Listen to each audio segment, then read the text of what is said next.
They looked at my skin and saw a threat. They looked at my tailor-made suit and saw a fluke, or maybe a lucky break. But when those engines went silent at 30,000 feet, and the cabin filled with the kind of silence that tastes like copper and cold sweat, I was the only thing standing between 220 souls and a hole in the dirt. You know, there's a specific kind of weight you carry when you're a man like me in America. It's not just the weight of your responsibilities or the pressure of running a multi-million-dollar company. It's the weight of the double take. You know what I'm talking about. It's that half-second pause when you walk into a room where people don't expect to see you. It's the way the air changes, just a little bit, when you sit down in the front of the plane. That morning at the airport, the air was already heavy. It was one of those gray, humid Tuesdays where the sky looks like an unwashed window. I was heading from Atlanta to New York for a board meeting that was supposed to decide the future of my firm. I'd spent 20 years building this life, brick by painful brick. I'd survived the Air Force, flown missions where the margin for error was thinner than a sheet of paper, and transitioned into the corporate world where the knives are just as sharp, only they're hidden behind smiles and handshakes. I was standing in the terminal, leaning against a cold marble pillar, watching the sea of people rush by. Everyone was in a hurry to get somewhere, but nobody was really looking at each other. I felt that familiar tightness in my chest, the black man in a suit armor. It's a polished look, a sharp tie, and a watch that costs more than my first car. But inside, I was just a tired man who wanted a coffee and a quiet flight. I made my way toward the Delta Sky Club. As I swiped my card at the entrance, I saw the receptionist's eyes flick from the card to my face, then back to the card. It was a flicker, barely a second, but I felt it. It's a needle prick to the soul. She smiled, but it didn't reach her eyes. Enjoy your stay, Mr. Sterling, she said, her voice practiced and professional. I nodded and walked in. The lounge was quiet, filled with the soft clinking of silver against porcelain and the muffled voices of men talking about quarterly projections. I found a corner seat, the leather cool against my back. I stared out the floor-to-ceiling windows at the tarmac. The planes looked like giant, silver beasts huddling in the rain. Before I go any further into what happened on that flight, because believe me, things went south faster than a heartbeat, I want to take a second to check in with you all. Where are you watching this from right now? Are you at home? On your lunch break? Or maybe you're sitting in an airport terminal yourself? Drop your city and state in the comments. I really want to know who I'm talking to today. And if you haven't already, do me a favor and hit that subscribe button. We're building something real here, a place where we can talk about the stuff that actually matters. Your support is the fuel that keeps this story going. I sat there in that lounge for 45 minutes, sipping a black coffee that tasted like burnt beans and solitude. I watched a group of businessmen a few tables over. They were loud, confident, taking up space like they owned the atmosphere. One of them caught my eye, looked at me for a beat too long, and then turned back to his friends, whispering something that made them all laugh. That's the thing about being the only one. You're never really invisible. You're just a target for curiosity or suspicion. I thought about my father. He used to tell me, Marcus, you have to be twice as good to get half as far. And even then, they'll ask to see your ID. He wasn't being cynical. He was being a father. He was trying to arm me for a world that wouldn't always want me. When the announcement for boarding came, I gathered my things. I walked toward the gate, my footsteps echoing on the linoleum. I was in Zone 1. I stood in the short line, feeling the eyes of the people in Zone 3 and 4 on my back. I could almost hear the thoughts. What does he do? Is he an athlete? A rapper? How did he get that ticket? As I stepped onto the jet bridge, the air turned stale and metallic. The smell of jet fuel and recycled oxygen always takes me back to my days in the cockpit of a C-130. It's a scent that means business. It means you're leaving the ground behind. And once you're up there, the rules of the earth don't apply anymore. The sky doesn't care about your bank account or your zip code. The sky only cares about physics. I reached the door of the plane. The lead flight attendant, a woman with a tight bun and a tired smile, greeted the passengers. When it was my turn, I handed her my boarding pass. 1A, she said, her eyebrows jumping up just a fraction. Right this way, sir. I walked into the first-class cabin. It was small, intimate, and currently occupied by people who looked like they'd been born in those seats. I found my spot, stowed my briefcase, and sat down. A moment later, a woman in a beige trench coat stopped at my row. She looked at the seat number, then at me, then at her own ticket. She huffed, a sharp, impatient sound. "Excuse me," she said, her voice dripping with that "I'd like to speak to the manager" energy. "I think you might be in my seat." I didn't get angry. I'm too old for that kind of fire. I just reached into my pocket, pulled out my pass, and held it up so she could see the 1A printed in bold ink. "I'm exactly where I'm supposed to be, ma'am," I said quietly. She didn't apologize. She just pressed her lips together, looked at the flight attendant who was coming down the aisle, and muttered something about checking the manifest. She eventually sat down in 1B, right next to me, but she pulled her bag toward her as if I were going to reach out and snatch it. She spent the next 10 minutes loudly complaining on her phone about how travel has become so disorganized lately. I closed my eyes. I tried to find that place of peace I used to have before a mission. I focused on the sound of the plane breathing, the hum of the electronics, the thud of the luggage being loaded below, the muffled shouts of the ground crew. "Ladies and gentlemen, this is the captain." Speaking, a voice crackled over the intercom. It was a standard, gravelly pilot voice. "We're just finishing up some last-minute paperwork, and we should be pushing back in about 5 minutes. Weather in New York is a bit rainy, but we're expecting a smooth ride once we get above the clouds. Sit back, relax, and enjoy the flight." I heard the heavy, mechanical thump of the main cabin door closing. It's a sound that always feels final. It's the sound of being locked in a pressurized tube at 30,000 feet with 200 strangers. The woman next to me was still huffing, her elbow firmly planted on the shared armrest. Claiming every inch of territory she could, I didn't fight her for it. I just looked out the window as the tug began to push us back from the gate. The engine started, a low, guttural whine that climbed into a steady roar. I felt the vibration in the soles of my shoes, a familiar trembling that usually meant the beginning of a routine journey. I watched the raindrops race across the glass, driven by the wind of the turbines. As we began our taxi toward the runway, I felt a strange, cold prickle at the back of my neck. It wasn't because of the woman in 1B or the looks in the terminal. It was a pilot's instinct. Something about the rhythm of the engine didn't sound quite right. It was a minute disharmony, a tiny skip in the beat that most people would never notice. I leaned my head back against the headrest and buckled my seatbelt, pulling the strap until it bit into my waist.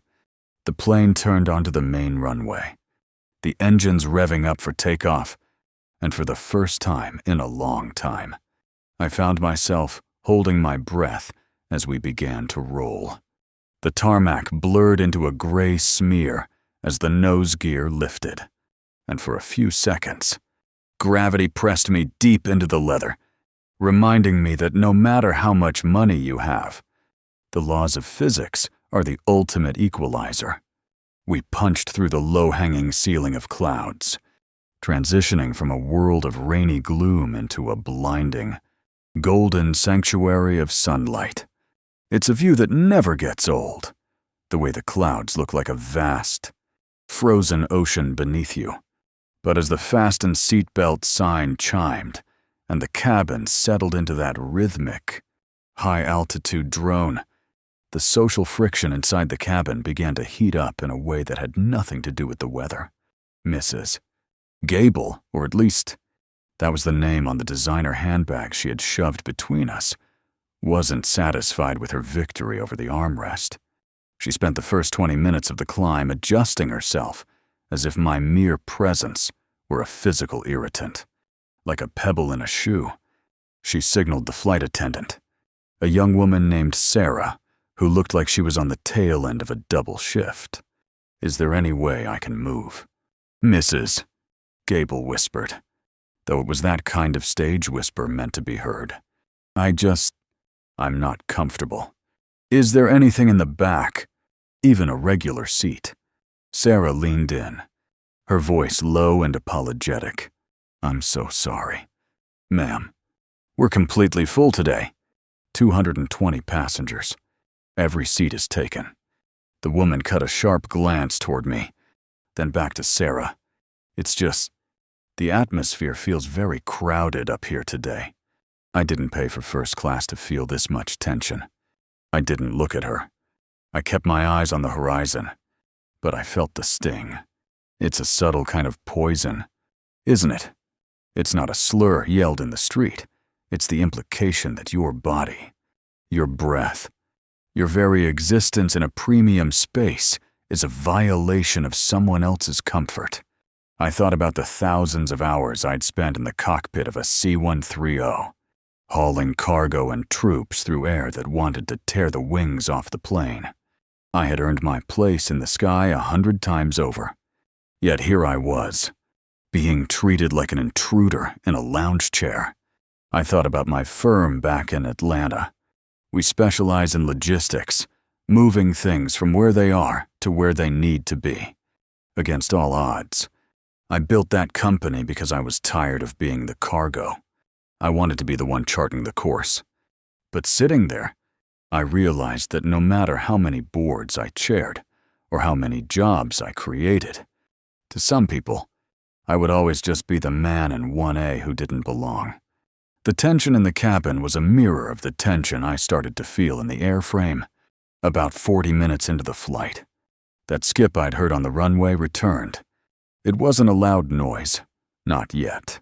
It was a rhythmic thrumming, a vibration that traveled through the floorboards and up into the marrow of my bones. Most passengers were buried in their tablets or sleeping, but my internal flight computer was screaming. I looked out at the right engine.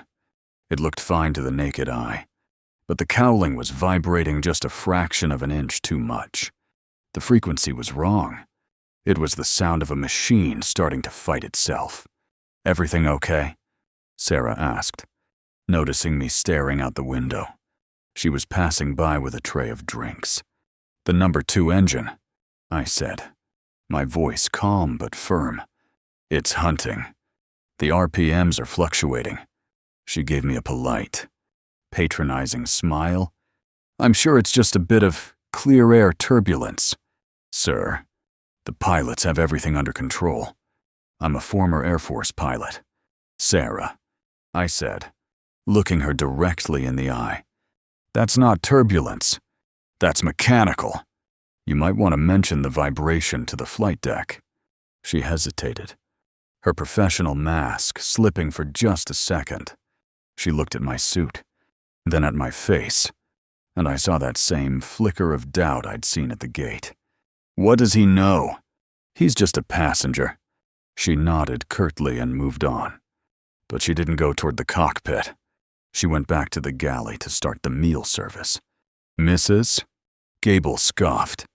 "Now you're an expert on engines." "Too. Honestly, some people just love the sound of their own voice." I didn't respond. I couldn't, because at that exact moment, The vibration stopped. And in the world of aviation, when a bad vibration suddenly stops, it usually means whatever was vibrating has finally snapped. A split second later, the world turned upside down. There was a muffled bang, not like a bomb, but like a massive sledgehammer hitting a hollow metal drum. The plane lurched violently to the right, the wing dipping so sharply that I saw nothing but the gray-blue abyss of the Atlantic Ocean rushing up to meet us. The woman next to me screamed as her drink flew out of her hand, splashing red wine across the ivory upholstery. Then came the roar. It was the sound of air screaming through a wound. The cabin pressure dropped instantly, and the oxygen masks tumbled from the ceiling like yellow plastic ghosts. "Put your mask on," I shouted over the din, reaching over to help Mrs. Gable, who was frozen in a state of pure, paralyzed terror. She didn't even fight me this time. She just stared at me with eyes as wide as saucers as I snapped the elastic band behind her head. I pulled my own mask on, the sharp tang of emergency oxygen filling my lungs. I looked back through the cabin. It was chaos. People were sobbing. Some were praying. Others were fumbling with their masks with trembling hands. Sarah, the flight attendant, had been thrown against the bulkhead and was clutching her arm, her face white with shock. I looked out the window again. The right engine wasn't just vibrating anymore. It was a jagged mess of shredded metal and fire. Long tongues of orange flame were licking back toward the tail. We were trailing a thick plume of black smoke that carved a scar across the sky. The plane started to porpoise, pitching up and down as the autopilot struggled to compensate for the loss of thrust and the drag of the ruined engine. Then, the most terrifying sound of all happened. The left engine, the good one, began to cough. It choked, sputtered, and then fell silent. The roar of the engines was replaced by the terrifying whistle of the wind. We were no longer a powered aircraft. We were a 60-ton glider with 220 people on board, and we were falling. I waited for the captain to come over the intercom.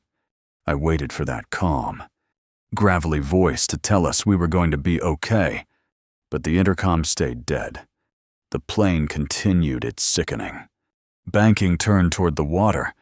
I looked at Sarah. She was staring at the cockpit door with a look of pure horror. She scrambled to her feet, ignoring her injured arm, and grabbed the interphone. She pressed the button repeatedly, her voice cracking. "Captain, Captain, do you copy? This is Sarah. We have a dual-engine failure. Captain." Nothing. No response. The plane took another violent dip. The nose pitched down, and we began to pick up speed. I could feel it in my gut. The graveyard spiral was beginning. If the pilots didn't pull us out of this in the next 60 seconds, the structural loads would tear the wings off before we even hit the water. "Stay here," I said to Mrs. Gable. I didn't say it as a suggestion. I said it as a command. I unbuckled my seatbelt. The force of the descent tried to throw me toward the ceiling, but I grabbed the overhead bins, dragging myself toward the front of the plane. Every muscle in my body was screaming. This wasn't a board meeting. This wasn't a negotiation. This was a fight for every breath of everyone on this plane. I reached Sarah, who was slumped against the cockpit door, weeping silently. "Get the door open," I barked, my voice cutting through the sound of the wind. I can't," she sobbed. "I don't have the code, and they aren't answering. Protocol says, forget protocol," I yelled, grabbing her shoulders. "Look at the horizon. Sarah, we're going down. If I don't get in there, no one is going home today. Use the emergency override. Now." She looked at me, really looked at me for the first time. She saw the double take was gone. There was no suspicion left. only the raw, desperate recognition of a man who knew exactly what he was doing. Her hand shook as she reached for the keypad, her fingers hovering over the numbers. I leaned my weight against the door, my heart hammering against my ribs like a trapped bird, watching the keypad light up as she punched in the final digit of the emergency sequence. The mechanical click of the cockpit door unlocking was the loudest sound I had ever heard, even over the screaming wind and the rhythmic, terrifying chime of the master caution alarm. As the door swung inward, the sheer force of the cabin's pressure differential tried to suck the breath right out of my lungs. I stepped into a nightmare of flashing red lights and a cacophony of electronic voices shouting warnings that would haunt a lesser man's dreams. Terrain, pull up, overspeed, bank angle. The cockpit was a blur of chaos. Captain Miller was slumped forward in the left seat, his head resting against the yoke, pinning it forward, which explained the sickening nosedive we were in. His arms hung limp, and his face was a ghostly shade of gray. The first officer, a young man who looked like he hadn't seen 30 yet, was gripped by a level of paralysis that only comes when the world ends before you're ready for it. He had his hands on the controls, but he wasn't flying. He was fighting the dead weight of his captain, his eyes fixed on the rapidly approaching blue expanse of the ocean below. "I've got him. Help me!"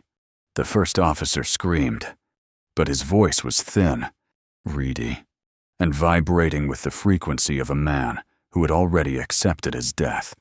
I didn't ask for permission. I didn't explain my resume. In that moment, Marcus Sterling, the CEO, died, and Major Sterling of the United States Air Force took the stick. I grabbed the captain's shoulder, my fingers digging into the fabric of his uniform, and hauled his unconscious body back into the seat. It was dead weight, the heaviest kind there is. "Get him out of the seat. Now," I roared at Sarah, who had followed me in, her face a mask of terror, but her instincts kicking in. Together, we unbuckled the captain and dragged him onto the floor of the galley. I didn't check for a pulse. I didn't have time for a pulse. I slid into the left seat, the leather warm from a man who might be dying, and I felt the yoke beneath my hands. It was like a lightning bolt to my soul. For years, I had traded the stick for a fountain pen. I had traded the roar of a jet engine for the hum of a boardroom. But as my fingers closed around that cold, industrial grip, 20 years of muscle memory flooded back. My feet found the rudder pedals. My eyes swept the instrument panel, not seeing a jumble of glass and needles, but a story of a plane that was falling out of the sky at 400 knots. The first officer looked over at me, his mask dangling, his face twisted in a mix of confusion and pure, unadulterated shock. He saw my suit. He saw my skin. He saw a passenger who had no business being in the Holy of Holies. "What are you doing? You can't be in here. Get out," he stammered, his hands shaking so violently he could barely hold the throttles. "Look at the altimeter." "Ensign," I shouted, my voice dropping into that low, command frequency growl I hadn't used since I flew cargo over Baghdad. "We're at 12,000 feet and losing 2,000 a minute. Both engines are flamed out. If you don't let me fly this bird, we're going to be a headline by dinner time. I have the aircraft. There's a moment in every crisis where someone has to lead. It's not about titles or who has the prettier uniform. It's about the energy you project." He looked into my eyes, and for a split second, the double take happened again. But this time, it wasn't suspicion. It was the realization that he was looking at a predator of the sky. He let go of the controls. You have the aircraft," he whispered. "Good. Checklist. Dual engine failure." I barked. "Give me the relight envelope." We're too fast. I'm pulling the nose up to bleed off airspeed. I hauled back on the yoke. It felt like pulling against the weight of the world. The plane groaned, the aluminum skin shrieking as the aerodynamics fought against the gravity. I felt the vibration in my seat, a heavy, buffeting shudder that told me we were on the edge of a stall. I backed off just an inch. You have to talk to a plane like this. You can't force her. You have to coax her back into the light. Relight unsuccessful on number 2. The first officer cried. Number 1 is seized. We have no thrust. Sir, we're a glider. Then we're the best damn glider in the Atlantic. I muttered. I looked out the windscreen. The clouds were gone. It was just us and the water. The silence in the cockpit was heavy, broken only by the whistling of the wind against the glass. It was a lonely sound. It reminded me of the nights I spent flying over the desert, wondering if I'd ever see my mother's porch again. I thought about the 220 people behind that door. I thought about Mrs. Gable, clutching her designer bag, probably praying to a god she only spoke to in emergencies. I thought about the families, the kids, the businessmen. They didn't know that a man they had judged by his cover 10 minutes ago was now the only thing holding their lives in his hands. Mayday, Mayday, Mayday. The first officer was radioing. Delta 1092, dual engine failure, emergency descent, requesting vectors to the nearest strip. The radio crackled with the voice of a controller in New York. The tension in her voice was a mile high. Delta 1092, New York Center. Nearest is Atlantic City. 30 miles. Heading 230. Can you make it? I looked at the glide ratio. I looked at our descent rate. The math didn't add up. We were too low. We were too heavy. Tell them no, I said. We won't make the coast. Look for a clearing. A beach. Anything. Sir, there's nothing but marsh and water. Then we take the marsh, I said. My heart was a drum, but my hands were ice. Every time I looked at the first officer, I saw the reflection of the world I lived in. He was terrified. Yes, but there was still a part of him that couldn't reconcile the man in the suit with the man saving his life. I felt that old familiar pain, the X-ray feel of being scrutinized. But I channeled it. I took all that years of being underestimated, all that anger from being ignored in the Sky Club, all the times I was told I didn't belong, and I poured it into the controls. I wasn't just flying a plane. I was proving something to the universe. I saw it. A strip of gray-green land cutting through the blue.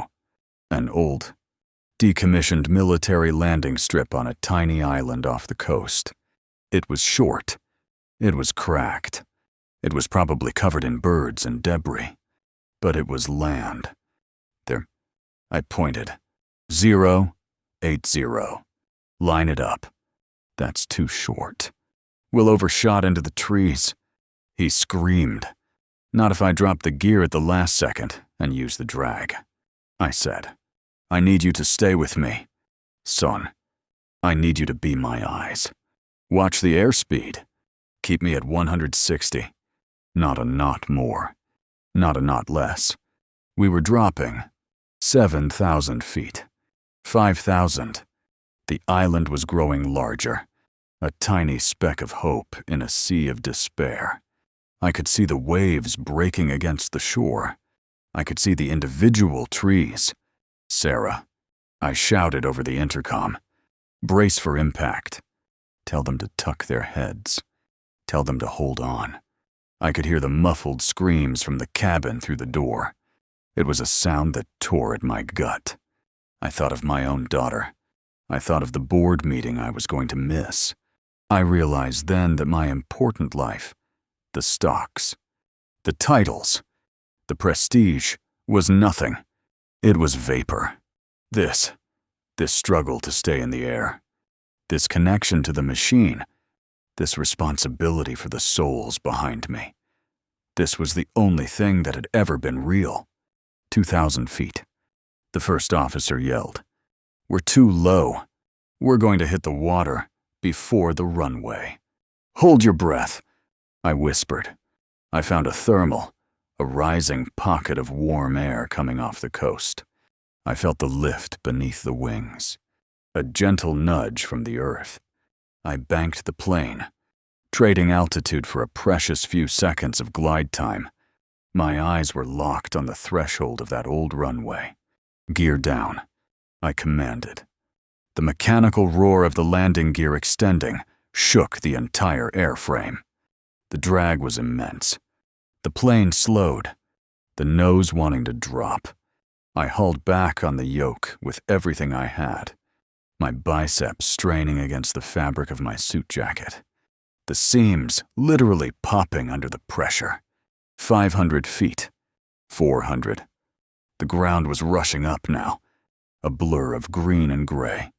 I saw the rusted fence at the edge of the airfield. I saw the cracked concrete. "Hold on!" I screamed. I flared the nose at the very last microsecond. The back wheels hit the concrete with a bone-jarring thud that I felt in my teeth. The plane bounced, a terrifying skip that felt like it might send us cartwheeling into the marsh. I slammed the nose down, standing on the brakes with every ounce of strength in my legs. The tires screamed. The smell of burning rubber filled the cockpit, a thick, acrid scent that meant we were finally, miraculously, slowing down. We were fishtailing, the wings tilting dangerously close to the ground. I fought the rudder, dancing on the pedals to keep us on the center of that narrow strip of hope. The end of the runway was coming up fast. Beyond it was a dense thicket of pines and a deep, marshy ravine. I pulled the emergency brake handle. A desperate, final act. The plane let out a dying groan, the metal twisting and complaining as we skidded sideways. We came to a grinding, shuddering halt just 20 feet from the edge of the concrete, the nose of the plane hanging over the grass. Then there was silence, not the silence of the lounge, not the silence of a boardroom. It was a heavy, ringing silence, broken only by the sound of my own ragged breathing and the ticking of the cooling metal. I sat there, my hand still frozen on the yoke, my knuckles white. I didn't move. I couldn't move. I just stared at the rusted fence in front of us, the rain beginning to tap gently against the glass. I felt a hand on my shoulder. It was the first officer. He was shaking, tears streaming down his face. He looked at me, truly looked at me, and for the first time in my life, there was no double take. There was only the look of a man who had seen a miracle. I slowly pried my fingers off the controls, one by one, and leaned back into the seat, my heart still racing at 100 miles an hour as I listened to the first faint sounds of people beginning to cheer in the cabin behind me. The silence that followed the cessation of the engines was a heavy, living thing, thick with the smell of ozone, burnt rubber, and the damp, salt-tinged air of the Jersey marshes. My chest was heaving, my lungs burning as if I'd run a marathon in a vacuum. I sat there for a long moment, my eyes unfocused, staring at the cracked asphalt of the runway that had saved us. The adrenaline, which had been a roaring river in my veins just seconds ago, began to recede, leaving behind a bone-deep exhaustion that made my limbs feel like they were made of lead. I finally managed to unpeel my fingers from the yoke. They were cramped into claws, the skin of my palms raw from the friction. I stood up, my knees nearly buckling. My expensive suit, the one I'd put on this morning like a suit of armor, was a wreck. The shoulder seams had given way under the strain of the flare, and the silk lining was soaked with sweat. I looked down at my hands. They were trembling now, a fine, uncontrollable vibration that seemed to come from the very center of my soul. I turned toward the cockpit door. The first officer was still sitting there, his head in his hands, his shoulders shaking with silent sobs. I placed a hand on his back, not as a superior, not as a CEO, but as one survivor to another. "You did good. Son," I whispered. My voice was a gravelly rasp. "You kept me on the speed. You were my eyes. We're down. We're safe." He looked up, his face a mess of tears and snot, and he just nodded. There were no words left in the cockpit. Everything that needed to be said had been written in the air between us during those last 5 minutes. I pushed open the door and stepped back into the cabin. The transition from the clinical, high-stakes environment of the cockpit to the raw humanity of the cabin was jarring. The emergency lights were flickering, casting long, eerie shadows. The yellow oxygen masks were still dangling from the ceiling, swaying gently like the remnants of some strange, plastic forest. But it was the faces that stopped me. 220 pairs of eyes turned toward me as I stepped through that threshold. In that moment, the double take died a final, quiet death. There was no suspicion. There was no calculated distance. There was only a profound, echoing reverence. It was as if a veil had been torn away. And for the first time in my 60 years on this earth, I was being seen not as a category, not as a color, not as a corporate entity, but as a man. I walked slowly down the aisle toward my seat in 1A. People were reaching out. Some were crying. Others were laughing hysterically. A man in 3C, a guy who had looked right through me in the lounge, grabbed my hand as I passed. He didn't say anything. He just squeezed it with a grip that spoke of 1,000 thank yous. I reached my row. Mrs. Gable was sitting there, her designer bag forgotten on the floor, her face pale and streaked with mascara. She looked up at me as I approached. The woman who had questioned my right to sit in first class, the woman who had treated my presence like a stain on her mourning, was now looking at me with something that looked suspiciously like shame and an overwhelming, desperate gratitude. You were in there," she stammered, her voice barely a breath. "You were the one. You saved us." I sat down in my seat, the ruined leather sighing beneath me. I looked at her, and I didn't feel any triumph. I didn't feel the need to say I told you so. I just felt a deep, weary sadness for the world we live in. We all save each other. "Ma'am," I said quietly, "today, I just happen to be the one with the hands on the wheel, but we're all on the same plane. Always have been." She looked away, her eyes filling with fresh tears. And for the first time, she pulled her bag toward herself, not to distance herself from me, but to make room for me to breathe. Outside, the first sirens began to wail in the distance. I looked out the window and saw the flashing blue and red lights of emergency vehicles racing across the marshy landscape. The Coast Guard, the local police, the paramedics, they were coming to peel us out of this metal tube and put us back on solid ground. When the main cabin door was finally pried open from the outside, the rush of cold, wet air was the sweetest thing I had ever tasted. We evacuated down the slides, a chaotic, undignified scramble that leveled every social hierarchy remaining. CEOs, students, tourists, and retirees all slid down into the mud together, huddled under the same gray blankets provided by the rescuers. I stood on the grass, the mud seeping into my Italian leather shoes, and watched the rescue workers move. I saw Sarah, the flight attendant, being helped onto a stretcher, her arm bandaged but her spirit intact. She caught my eye and gave me a weak, trembling thumbs up. I saw the captain being loaded into an ambulance, and I offered a silent prayer for the man whose seat I'd taken. As the sun began to peek through the breaking clouds, casting a pale, watery light over the airfield, I realized I'd missed my board meeting. The multi-million-dollar deal that had felt like the center of the universe 5 hours ago was now a ghost, a meaningless collection of numbers and signatures. My phone was in my pocket, buzzing incessantly with emails and notifications, but I didn't pull it out.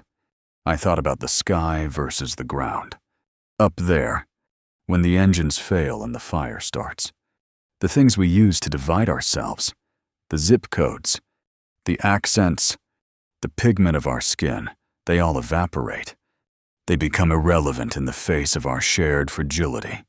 Up there, we are just souls trying to find a way home.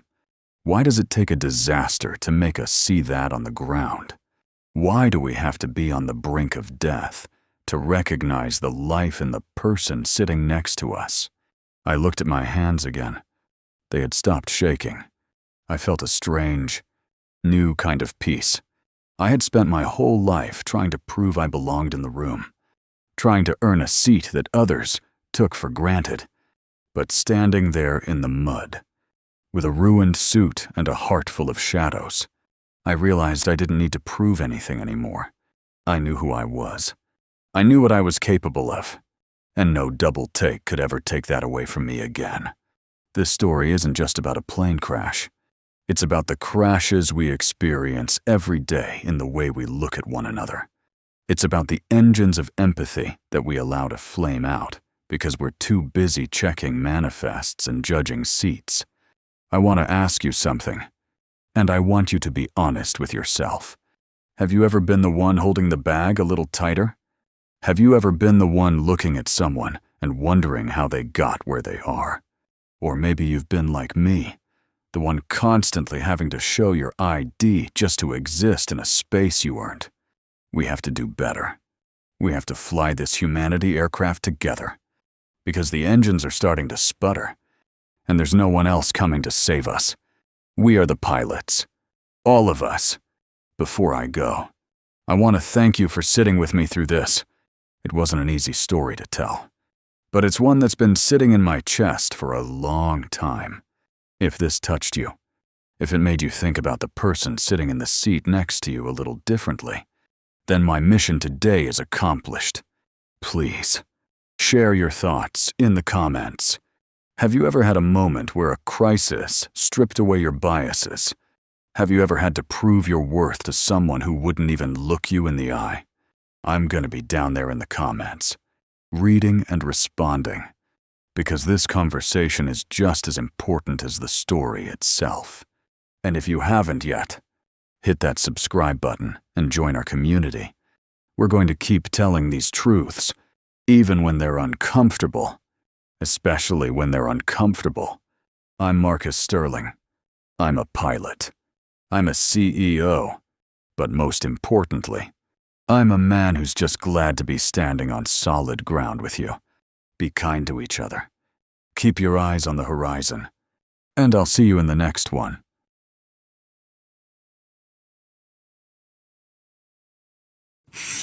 You ever feel like you're wearing a mask that everyone can see through, but nobody actually wants to look at? Like you've spent your whole life building a mountain, only to find out people still see you standing in the dirt. They tell you that money changes everything. They tell you that if you work hard enough, if you get the right degree, if you wear the right suit, and if you speak with the right professional inflection, the world will finally open its doors and welcome you in. They tell you the American dream is colorblind as long as your bank account is green. But let me tell you something. Man, they lie. I'm a CEO. I run a company that employs hundreds of people. I've sat in boardrooms where the art on the walls costs more than my first house. And yet, here I was, standing in the middle of one of the busiest airports in the world, feeling like a ghost in a $3,000 suit. Before I get deep into this, Before I tell you about the moment, my heart felt like it was being squeezed in a vice at 30,000 feet. I want to check in with you. Where are you watching this from? Are you in a quiet room? Are you on your commute? Or maybe you're just looking for a reason to believe that things can get better. Drop your city in the comments. I really want to know who's riding with me today. And if you haven't already, hit that subscribe button. We're building a community here where the truth actually matters. And I don't want you to miss where this story is going. Because, trust me, it's a journey you didn't see coming. It started on a Tuesday, one of those gray, heavy mornings in New York where the sky looks like wet concrete. I was heading to Los Angeles for a merger that had been 18 months in the making. This wasn't just another business trip. This was the culmination of my life's work. My briefcase was heavy with contracts, and my head was heavy with the expectations of everyone counting on me back at the office. I walked into the terminal, and you know that sound, that hum of thousands of people moving at once. The rolling suitcases clicking against the floor tiles, the muffled announcements for flights to places I'd probably never visit. It's a sound that usually makes me feel alive, like I'm part of the machinery of progress. But that morning, it felt different. It felt cold. I was dressed for the part. I had on a charcoal gray suit, tailored so perfectly it felt like a second skin. My watch was a gift to myself after our first profitable year. A piece of craftsmanship that screams, I've made it without saying a word. I carried myself with the posture my father taught me. Shoulders back, chin up, eyes forward. He used to tell me, son, you have to be twice as good to get half as much. So make sure they can't find a single crack in your armor. I've lived by those words for 50 years. I've polished that armor until it shined. But as I approached the security line, I felt that familiar tightness in my chest. It's a specialized kind of anxiety, a low-frequency hum that never really goes away. It's the knowledge that no matter how much you've achieved, you're always just one random selection away from being reminded exactly who people think you are. I reached the priority lane. You know, the one for the frequent flyers, the high-value customers. The line was short, maybe 3 people ahead of me. I saw a young guy in a tech hoodie go through, barely even looking at the agent. Then a woman in a yoga outfit. They flowed through the system like water. Then it was my turn. I handed the TSA agent my ID and my boarding pass. I made sure to smile, that polite, non-threatening smile I've practiced in the mirror for decades. The agent, a guy who looked like he'd rather be anywhere else on Earth, took my ID. He looked at the plastic. Then he looked at me. Then he looked back at the plastic. He held it up to the light. He ran his thumb over the edge. Is there a problem? Officer, I asked. I kept my voice smooth, like honey. No edge, no attitude. He didn't answer. He just kept staring at my ID. I could feel the people behind me shifting their weight. I could hear the huff of a businessman in a rush. I could feel the heat starting to crawl up the back of my neck. It's a heat that starts in your gut and spreads to your ears. It's the heat of being scrutinized, not for what you've done, but for what you represent in someone else's narrow mind. Where are you traveling to today? He finally asked, his eyes still glued to my ID as if he expected the ink to start running. Los Angeles, I said. Business? What kind of business? I took a breath, a slow, measured breath. I'm in tech infrastructure. I'm heading out for a merger. He looked me up and down. His gaze lingered on my watch, then my shoes, then my face. There was a flicker of something in his eyes. Not respect, but a weird kind of resentment. Like he was offended by the fact that my shoes cost more than his monthly rent. Step aside for a moment. Sir, I need to verify this. Verify my ID. I felt a sting in my chest. I've flown through this terminal 20 times this year. I'm a clear member. I'm pre-check. Step aside. Sir, he repeated, his voice getting louder. So I stepped aside. I stood there in my $3,000 suit, holding my leather briefcase, while people walked past me like I was a piece of luggage that had been flagged for containing something dangerous. I watched the tech kid and the yoga lady disappear toward the gates. I stood there for 10 minutes, 10 minutes that felt like 10 years, while he whispered to a supervisor and gestured toward me. It's the smallness of it that kills you. It's not always a grand, dramatic gesture. Sometimes, it's just the way a man holds your ID a little too long. It's the way he looks through you instead of at you. It's the way the air in the room suddenly feels too thin to breathe. I felt that old, familiar, heart-wrenching sensation, the realization that my armor was actually just glass. Eventually, the supervisor nodded, handed back my ID without an apology, and signaled for me to proceed. I put my shoes back on, gathered my things, and walked toward the lounge. My hands were shaking, just a little, not because I was scared, but because I was tired. I made it to the first-class lounge. I needed a moment of peace.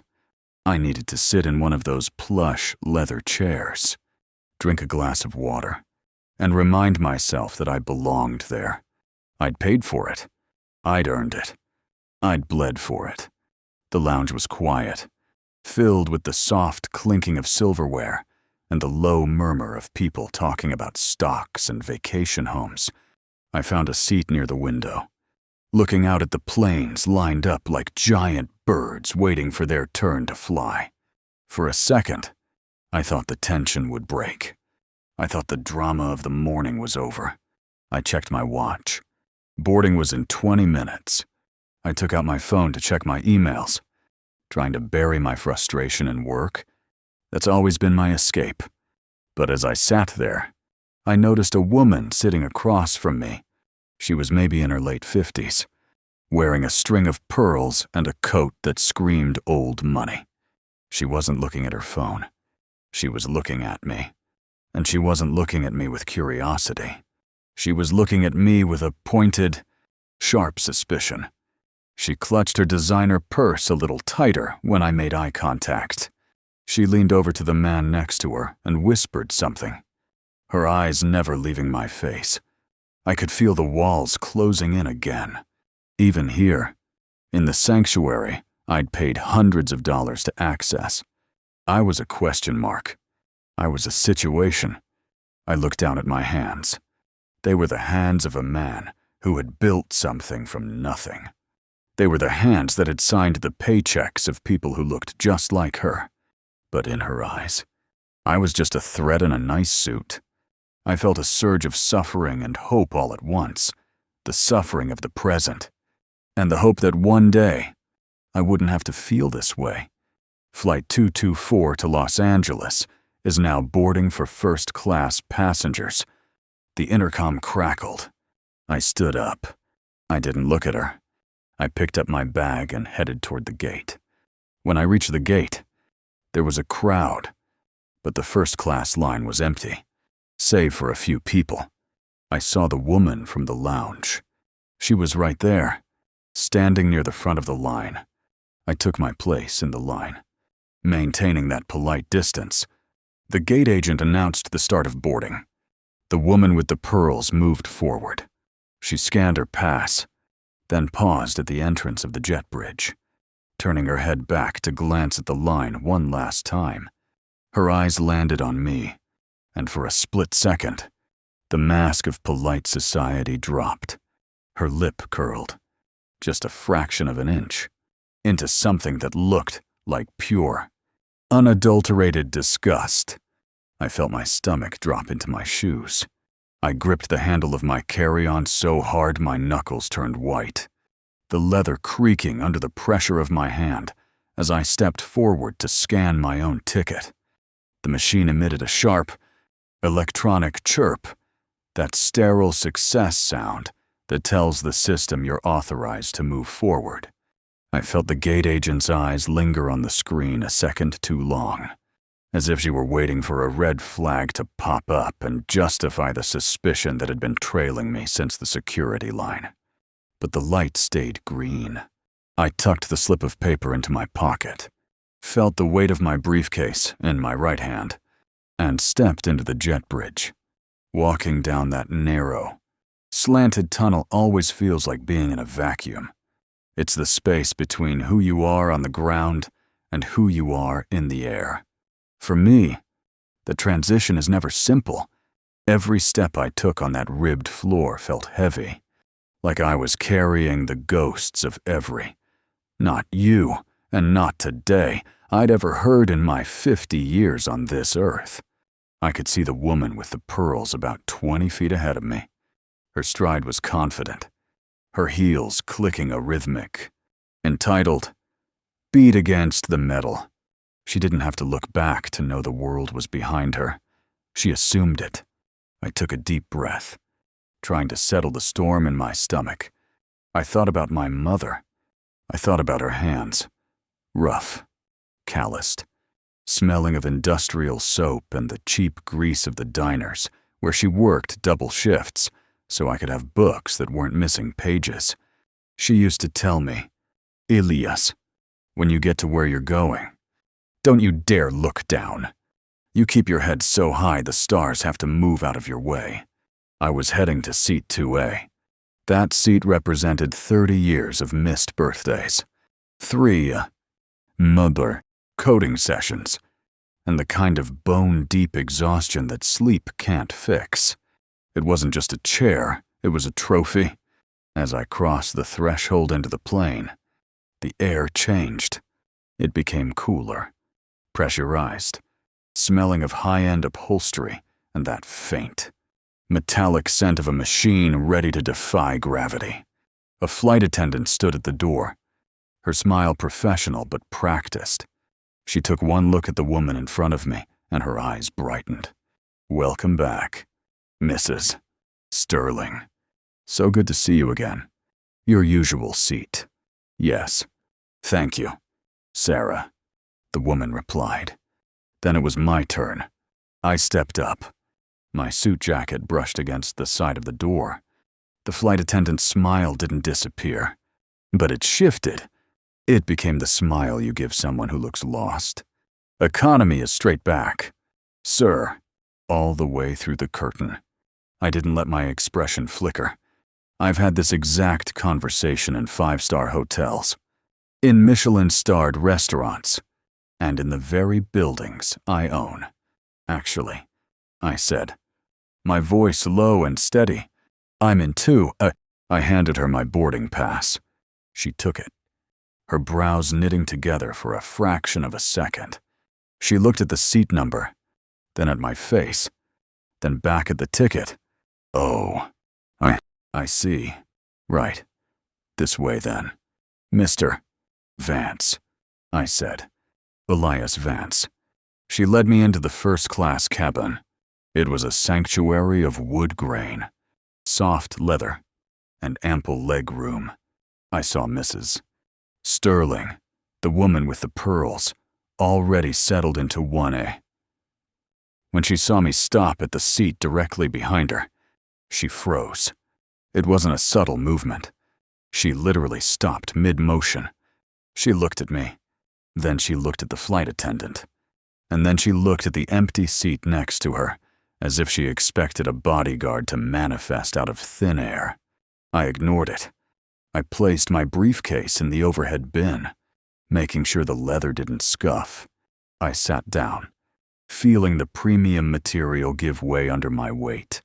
I tried to focus on the monitor in front of me, on the flight path to L, on the multi-million-dollar deal that was waiting for my signature. But then, the whispering started. It's a specific kind of sound. It's not a conversation. It's a hiss. I could hear her through the gap in the seats. Excuse me. Sarah. It was the woman.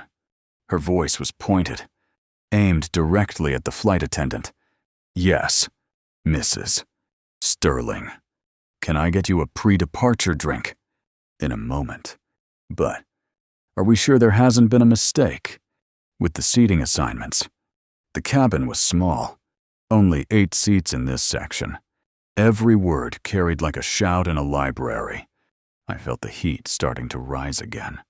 I stared straight ahead, my eyes fixed on the welcome screen. But I wasn't seeing the letters. I was seeing the faces of every person who had ever asked me if I was the delivery guy when I showed up to lead a meeting. "I'm sorry," the flight attendant asked. "The gentleman behind me," Mrs. Sterling said. I have a very long flight ahead of me. I have a lot of sensitive work to do. And frankly, I'm not entirely comfortable. There was a bit of a situation at security. I'm sure you understand. Is there perhaps an opening in the back where he might be more appropriately situated? I'd be happy to pay for the difference if it means maintaining the integrity of this cabin. The word integrity hit me like a physical blow. It was such a clean word used for such a filthy thought. She wasn't talking about the seats. She was talking about me. I waited for the flight attendant to defend the manifest. I waited for her to say, "Ma'am, this gentleman is a valued customer." Instead, there was a long, agonizing silence. I looked up. The flight attendant was standing in the aisle, looking from the woman to me. Her face was a mask of conflict. She knew the woman was a regular, and she looked at me, a man who, in her mind, probably got lucky to end up in 2A. "Sir," the flight attendant said, turning toward me, May I see your boarding pass one more time? Just to verify the seat assignment for our records." I felt my heart stop for a beat. The injustice of it was so sharp it felt like a splinter under a fingernail. I had already shown it at the gate. I had already shown it at the door. I was sitting in the seat. And yet, the burden of proof was still on my shoulders. I looked at the woman, Mrs. Sterling. She had turned around now. She was looking at me over the top of her glasses, her eyes cold and triumphant. She wanted to see me humbled. She wanted to see the moment I was found out. The air in the cabin felt like it was being sucked out. I could hear the hum of the engine starting to spool up, a low vibration that shook the floorboards beneath my feet. I thought about getting up. I thought about shouting, but then I remembered my father's voice. "Don't let them take your peace, Ilias." Slowly, deliberately, I reached into the breast pocket of my suit. My fingers were steady. Though my soul was screaming, I felt the crisp edge of the paper. I pulled it out. The light from the window catching the first-class text, printed in bold, unapologetic letters. I didn't hand it to the flight attendant. I held it up, right between us, as the flight attendant reached out to take the ticket, her hand trembling slightly. The curtain to the cockpit suddenly swung open. I froze, my hand still in the air. My boarding pass held out like a shield. The heavy door to the flight deck didn't just open. It felt like it exhaled, releasing a sharp gust of cold, recycled air into the cabin. Every head in that small, exclusive space snapped toward the front. Sarah, the flight attendant, froze with her hand mid-air, her fingers inches away from the boarding pass I was holding like a weapon of defense. The man who stepped out was a veteran. You could see it in the way he wore the uniform. The 4 gold stripes on his shoulders weren't just decorations. They were anchors. He had salt and pepper hair and eyes that had spent decades staring into the sun and through the clouds. He scanned the cabin with a practiced, authoritative gaze. But when his eyes landed on Sayat 2I, the professional mask cracked into a wide, genuine grin. I thought I saw a familiar name on the manifest this morning, the captain said, his voice booming with a warmth that seemed to physically push back the icy tension Mrs. Sterling had created. He didn't look at the flight attendant. He didn't even notice the woman in 1A who was still wearing a look of expected triumph. He walked straight toward me, his hand extended before he even reached my row. "Elias, it's been too long. My friend," he said. I felt the air rush back into my lungs. My hand found his. His grip was firm, steady, and, most importantly, respectful.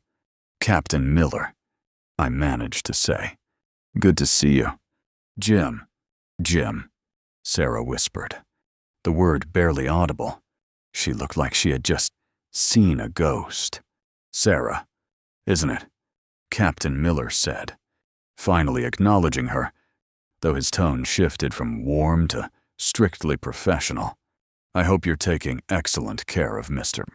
Vance. If it weren't for this man and his firm's innovative software integration, we wouldn't be flying this new Dreamliner fleet today. He's the reason our navigation systems are 10 times more reliable than they were 5 years ago." The silence that followed wasn't just quiet, it was deafening. I watched the blood drain from Sarah's face. She slowly lowered the hand she had used to demand my ticket, tucking it behind her back. But the real transformation was happening in seat 1A. Mrs. Sterling had been leaning forward, ready to witness my eviction. Now, she seemed to be trying to shrink into the very leather she had claimed was being degraded by my presence. Her string of pearls seemed to tighten around her throat. She looked at the captain, then at me. Her mouth opened and closed like a fish out of water. "Is there a problem here?" Miller asked, his eyes darting between Sarah's nervous posture and Mrs. Sterling's sudden interest in the safety manual. "No, Captain," Sarah stammered.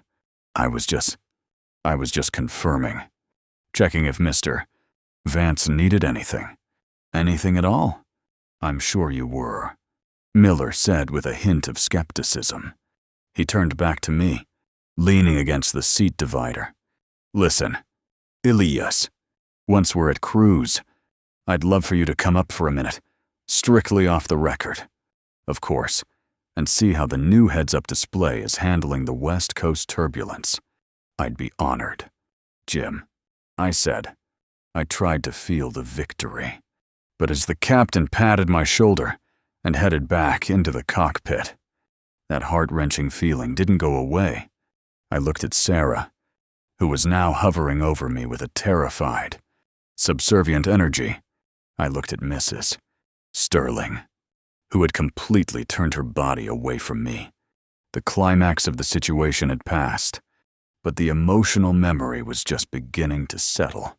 I realized that my dignity in this cabin was tied entirely to my utility. I was respected because I was a chairman. What if I hadn't been? What if I was just a retired teacher traveling to see my grandkids? I would have been appropriately situated in the back, just like the woman in the pearls wanted. The victory felt like ash in my mouth. I sat back in the plush seat, the very seat that had been the subject of a debate on integrity, and I felt a profound sense of isolation. I watched Sarah move down the aisle, her movements jerky and forced. She came back a minute later with a glass of the vintage champagne I usually loved. She set it down on my side table with a hand that was visibly shaking. "I am so sorry. Mr. Vance," she whispered. I didn't realize. I was just following a concern raised by another passenger. I looked up at her. I didn't see a villain. I saw a person who had been conditioned to look at me and see a problem to be solved. And then I looked at the back of Mrs. Sterling's head. She was the one who had lit the match, but the whole system was made of dry wood.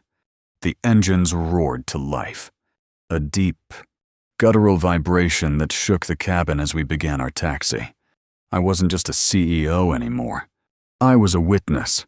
I reached out and picked up the glass of champagne. I stared into the liquid, I unbuckled my seatbelt the moment the chime rang. Not to go to the cockpit, but to reach into my bag. I pulled out a small, leather-bound notebook and began to write, the pen scratching against the paper as the plane leveled out at 30,000 feet, carving my pain and hope into the only place where I knew it would be safe. The ink from my fountain pen bled slightly into the thick, cream-colored paper of my journal, creating a small, dark ink blot that looked like a storm cloud. I stared at it for a long time, listening to the steady, rhythmic drone of the engines. Up here, above the clouds, the world usually feels so clean, but today, the air inside the cabin felt heavier than the humidity in a New York subway. I realized that while the captain had validated my status, he hadn't healed the wound. I felt a shadow fall over my page. I could smell the sharp, floral perfume that Mrs. Sterling had been wearing since we were back in the lounge. It was a scent that, until an hour ago, I would have associated with luxury. Now, it just smelled like judgment. I slowly capped my pen and looked up. She was hovering, her body angled away. The arrogance was gone, replaced by a frantic, shaky kind of politeness. "Mr. Vance," she whispered. I had no idea you were. I'm so incredibly sorry for the misunderstanding. If I had known who you were, I never would have." I held up a hand, stopping her mid-sentence. I didn't do it with anger. I did it with a quiet, exhausted grace. "Mrs. Sterling," I said, leaning back. "That's the problem, isn't it? You're apologizing to the chairman. You're apologizing to the man who knows the pilot. You're apologizing to the suit and the watch. But you aren't apologizing to the man. If I were a retired grandfather, traveling on his life savings, you wouldn't be standing here, but you'd still be sitting in 1A, feeling unsafe just because I breathe the same air as you. You don't need to apologize to me for who I am. You need to apologize to yourself for who you've become." The blood rushed into her cheeks, the deep, burning red of genuine shame. She didn't say another word. She just nodded once and retreated back to her seat. She didn't look at me for the rest of the 5-hour flight. She was finally trapped in the silence she had tried to impose on me. A few minutes later, Sarah, the flight attendant, came by. She reached out to clear my untouched champagne, her movements hesitant. "Sir, I really am sorry," she said, her voice barely a breath. I was scared of a complaint." "Sarah," I said, looking her directly in the eye. "Fear is a powerful thing. It makes us do things we know are wrong just to stay comfortable. But listen to me. Your job is to keep this cabin safe, not to keep it exclusive. You're better than the fear they taught you." She swallowed hard and nodded. "Thank you, Mr. Vance." For the rest of the flight, I didn't go to the cockpit. I just watched the sun begin to set over the horizon, turning the clouds into a sea of fire and gold. I thought about my father again. I realized then that I wasn't just a CEO who had won. I was a man who had chosen to stay human in a moment, designed to make me feel less than. That's the real merger I needed to complete today, the one between my success and my soul. As the wheels finally touched the tarmac in Los Angeles with a soft thud, I felt a weight lift off my chest. I realized that my armor didn't have to be glass. It could be something much stronger, the truth of who I am. Before I sign off and head to this meeting, I want to ask you something. When was the last time you stood up for your dignity without losing your heart? When was the last time you chose grace when you had every right to choose fire? Drop a heart in the comments if you've ever felt like an outsider in a place you earned. Let's show the world that our value isn't something they can vote on.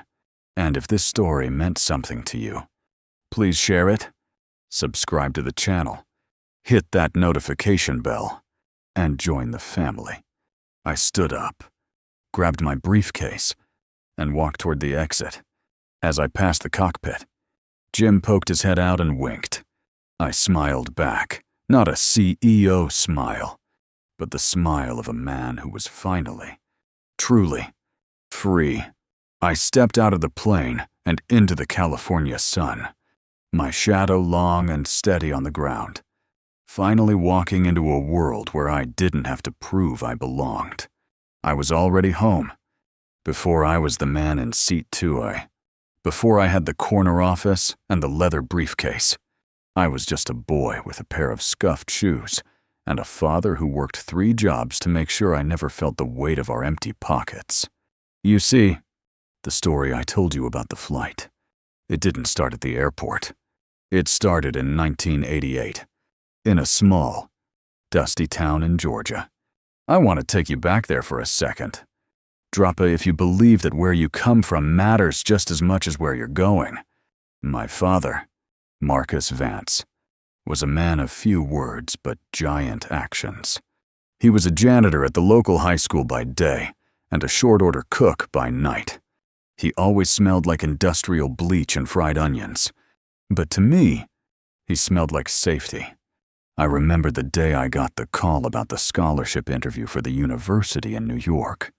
It was our ticket out, but my father looked at my only pair of jeans, the ones with the thin knees, and he didn't say a word.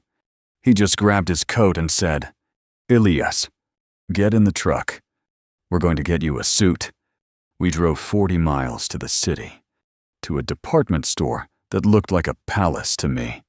The windows were gleaming, and the mannequins inside wore clothes that cost more than our rent. My father adjusted his cap, straightened his back, the same way I do now, and walked in like he owned the place. But the moment we stepped onto that plush red carpet, the air changed. It was that same cold air I felt in the first-class lounge 30 years later. A salesman, a man with a thin mustache and eyes like cold marbles, watched us from behind a glass counter. He didn't ask if we needed help. He just stood there, arms crossed, waiting for us to realize we were in the wrong place. My father ignored him. He walked over to a charcoal gray suit, almost the same color as the one I wore on the plane, and reached out to feel the fabric. "Don't touch the wool, sir."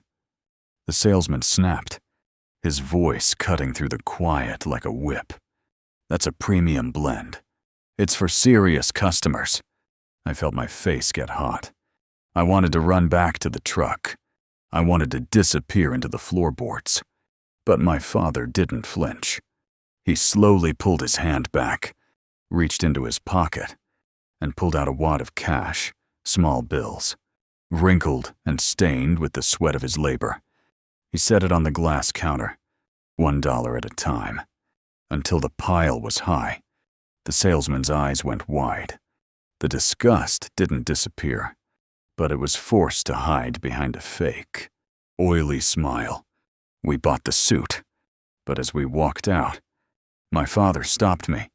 He looked me in the eye and said, "Elias, that man didn't see the money. He didn't see the suit. He only saw the skin. You wear this suit so they have to look at you. But you never forget that the strength is in the man, not the fabric." That memory was screaming in my head while I sat in seat 2. Every time, Mrs. Sterling looked at me. I wasn't just a CEO. I was that little boy in Georgia, watching his father count out crumpled dollar bills just to be treated like a human being. It's a heart-wrenching cycle. Man, we spend our lives building mountains of success just so we can stand on top of them and finally be seen. But the higher you go, the thinner the air gets, and you realize that some people will always prefer to look down. When I was writing in my journal on that flight, I wasn't just writing for me. I was writing for Marcus Vance. I was writing for the man who taught me that dignity isn't something you buy. It's something you protect. If you've ever had a parent who sacrificed everything so you could have a seat at the table, comment hero below. Let's give them the flowers they never got. The Los Angeles sun was blinding as I stepped off the plane. I felt the heat on my face, a stark contrast to the recycled chill of the cabin. I had a car waiting to take me straight to the Century City office of Miller Weston, the firm I was supposed to merge with. The driver, a young brother named Jamal, saw my face in the rearview mirror as we hit the 405. He didn't ask, but he knew. Rough flight. "Mr. Vance," he asked. I looked out at the palm trees blurring past. You could say that. "Jamal, you ever feel like you're winning the game? But the rules keep changing." He laughed, but it was a dry, knowing sound. "Every day, sir. Every single day. I spent the ride trying to shake off the ghost of Mrs. Sterling. I had $1 billion deal to sign. I needed to be the Lion of Wall Street, not the victim of Seat 1A. I straightened my tie, smoothed out my charcoal suit, and stepped into the skyscraper. The boardroom was on the 44th floor. Glass walls, a table made of a single piece of dark walnut, and a view of the Pacific Ocean that made everything look small. There were 10 people in the room, all of them in suits that cost as much as a small car. At the head of the table was Arthur Weston, a man who had been in the business since the 70s. He stood up to greet me, his smile wide and professional. But as the meeting began, I noticed something. There was a young intern in the corner of the room, a black woman named Maya. She was sharp, taking notes, her eyes following every word. But every time she tried to speak, every time she offered a data point, Arthur or one of the other partners would talk right over her. They didn't even look at her. To them, she was just the person who brought the water and the tablets. She was invisible. I felt a familiar spark in my gut. It was the same fire that had been smoldering since the gate agent at JFK questioned my ID. I watched Maya's face. She was trying so hard to stay professional, to keep that armor on, but I could see the cracks. I could see the pain and hope in her eyes, the hope that her hard work would matter, and the pain of realizing it might not be enough. About halfway through the negotiation, Arthur turned to me. "So, Elias, we've agreed on the valuation. We just need your signature on the final terms, and we can celebrate." I looked at the contract. Then I looked at Maya. I put my pen down. The room went silent. You could hear the hum of the air conditioning. "Arthur," I said, my voice echoing off the glass, "before we sign, I want to hear Maya's thoughts on the third quarter projections for the cloud infrastructure. She's been trying to share them for 20 minutes. Arthur blinked. He looked at Maya as if he were seeing her for the first time. "Oh, I'm sure Maya's notes are excellent, but we have the senior partners here for that. Elias, let's not get bogged down." I leaned forward, my hands flat on the walnut table. I didn't get to this seat by ignoring the smartest person in the room just because of where they're sitting. "Maya, talk to me." Maya took a breath. Her voice was shaky at first, but then it grew strong. She laid out a flaw in the projections that 3 senior partners had missed, a flaw that would have cost us $50 million in the first year. When she finished, the room was so quiet you could hear a pin drop. I looked at Arthur. That's why she's in the room. Arthur, not to be a decoration, to be a part of the integrity of this deal. We signed the deal, but the celebration was different. It wasn't about the money. After the meeting, Maya came up to me. She didn't say thank you. She just looked at me with tears in her eyes and whispered. I thought I was invisible. I grabbed my briefcase and looked at her. The same way Captain Miller had looked at me on the plane. You're never invisible. Maya. Sometimes people just choose to be blind. Don't ever let their darkness dim your light. I walked out of that building and realized that the flight wasn't a tragedy. It was a preparation. I had to face Mrs. Sterling so I could stand up for Maya. It's all connected. Mon. The struggle, the success, the responsibility. If you're in a position of power, are you using it to open doors or just to lock yours? Comment builder, if you're committed to lifting others up as you climb. I'm heading back to the hotel now, finally feeling like the hero of my own story. Stay strong. Stay real. I'll see you in the next one.